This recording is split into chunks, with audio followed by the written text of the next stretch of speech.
ہمارے یہاں لوگ اختیار کر رہے ہیں. بات لمبی ہو گئی, وقت زیادہ ہو گیا. آیت کا اصل حصہ صحبت سے متعلق. اللہ رب العالمین نے فرمایا کہ وہ قیامت کے دن ظالم اپنے ہاتھوں کو چبائے گا دانتوں سے, افسوس, ندامت, اور کہے گا کیا, یا لیتنی اتخذت مع الرسول سبیلا, کاش کہ میں نے رسول کے ساتھ راستہ اختیار کیا ہوتا. دوسرے لفظوں میں کہوں, یہ میں نے اس سے پہلے بھی کہا ہے, کچھ لوگوں کو برا لگتا ہوگا, لیکن سمجھانے میں ایک جملے میں سمجھ میں آ جائے کہ کاش کہ میں اہل حدیث ہوتا.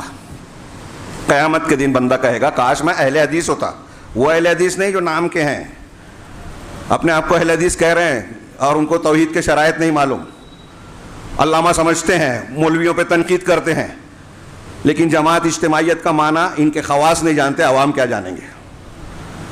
چلتے پھرتے الٹی سیدھی بات کرنا جو دین سمجھتے ہیں, جاہل ہیں وہ. منبر رسول سے کہہ رہا ہوں, دین کے تقاضے ہم نے سمجھے ومجھے نہیں ہیں. اہل حدیث نظریاتی طور پہ ہم ہیں, عملی طور پہ نہیں ہیں, سمجھا نہیں ہے. ایسے ہی جیسے بہت سارے مسلمان لا الہ الا اللہ کہتے ہیں, سمجھتے نہیں ہیں. محمد رسول اللہ کہتے ہیں, سمجھتے نہیں ہیں. اکثر مسلمان آج ایسے ہی ہیں, کوئی بھی مسلک کا ہو, جس گھر میں پیدا ہوئے وہی دین اختیار کر لیا. ماں باپ حنفی تو وہ بھی حنفی, ماں باپ بریلوی تو وہ بھی بریلوی, ماں باپ رافضی شیعہ تو وہ بھی شیعہ, ماں باپ اہل حدیث تو یہ بھی اہل حدیث. قرآن حدیث کی تعلیم اور صحبت کی بنیاد پر ہم دین کو اختیار کریں, ایسا بہت کم ہے. شاذ و نادر ہے اور شوق بھی نہیں ہے. ہمارے ہاں جو دروس کا اہتمام ہے, آپ باہر جائیں دوسری جگہوں پر جہاں تھوڑا شوق زندہ ہے, دور دور سے علماء کو بلا کر ان کو وقت دینے, ان سے وقت لینے کے لیے تڑپتے ہیں, بڑی بڑی رقم خرچ کرتے ہیں, انتظامات کرتے ہیں. علماء شرمندہ ہو جائیں ایسا ان کا اہتمام کرتے ہیں, احترام کرتے ہیں. ہمارے یہاں ایک عالم دین اگر بہت محنت کر کے یہاں اس مسجد میں بدھ کے دن درس ہوتا ہے, کتنے لوگ رہتے ہیں یہ بتائیے. کتنا شوق ہے ہمارا دین سیکھنے کا. وہ ایک حدیث کو سیکھنے کے لیے حضرت جابر صحابی رسول مہینے بھر کا سفر کرتے تھے. حضرت موسیٰ کو بتایا گیا کہ ایک بندہ ایسی چیزیں جانتا ہے جو آپ نہیں جانتے, تو سفر کیا پیغمبر ہوتے ہوئے علم حاصل کرنے کے لیے. اور ہم اتنے بڑے علامہ ہیں کہ کسی تقریر خطبے کی ضرورت ہی نہیں ہے. مجبور ہے, ورنہ خطبہ جمعہ میں بھی لوگ نہ آئیں. اسی لیے جو تھوڑا سا وقت بڑھ جاتا ہے بڑی شکایت ہوتی ہے. جو عذر والوں کو میں نہیں کہہ رہا ہوں, اپنا عذر نہیں پیش کر رہا ہوں, دین کا شوق کیا ہے یہ بتانا چاہتا ہوں. آپ جائزہ لیں اور جانتے ہیں, مجھے بولنے کی ضرورت نہیں.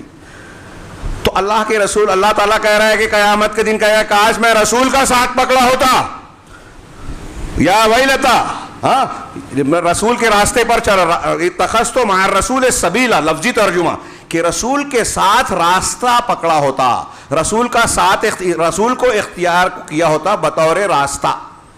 ایک دم لفظی ترجمہ, یعنی رسول کو اپنا پیشوا مان کر ان کے راستے پر چلتا, ان کے منہج پر چلتا. یہاں عشق رسول اور محبت رسول کی بات کرنے والے لوگ ہیں, راستہ نہیں پکڑتے ہیں, بدعت اختیار کرتے ہیں اور کہتے ہیں رسول کا دامن.